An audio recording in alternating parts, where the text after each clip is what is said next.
اسلام میں جاندار کی تصویر بنانا حرام ہے، منع ہے۔ قیامت کے دن سب سے زیادہ عذاب تصویر بنانے والوں کو ہوگا۔ سب سے پہلے جب لوگوں نے بت بنانے شروع کیے، تصویر سازی، بت پرستی جو شروع ہوئی، وہ کس وجہ سے ہوئی؟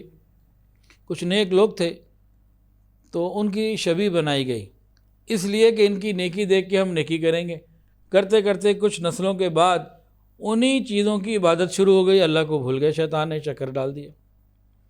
اب یہ شریعت محمدیہ ہے نا، یہ قیامت تک کے لیے ہے، اس کے اصول بڑے اللہ نے پیارے بنائے۔ بعض چیزیں ایسی ہیں جو قطعی حرام ہیں، لیکن ان تک پہنچنے والی بہت ساری چیزوں کو بھی حرام قرار دے دیا تاکہ انسان وہاں پہنچے ہی نہ۔ مثال کے طور پر شراب نوشی حرام۔ اب شراب نوشی تک پہنچنے کے جتنے معاملے ہیں، خریدنا، بیچنا، ایک جگہ سے دوسری جگہ منتقل کرنا، اور اس درمیان جتنے اور معاملات ہیں سارے حرام قرار دے دیے تاکہ بندہ آخر تک پہنچ ہی نہ سکے۔ شراب کی لوڈنگ ان لوڈنگ، نقل و حمل بھی حرام، باقی سارے پروسیس تو اور زیادہ حرام۔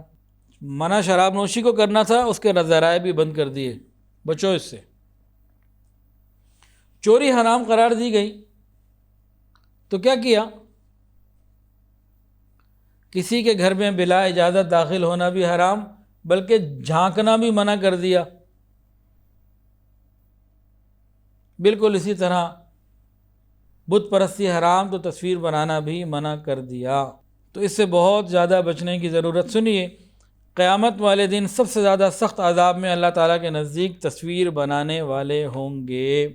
ویڈیو کے نیچے سبسکرائب کے بٹن پہ کلک کریں، بیل کے آئیکن پہ کلک کیجئے تاکہ ہر نئی ویڈیو کی نوٹیفیکیشن آپ کو مل جائے۔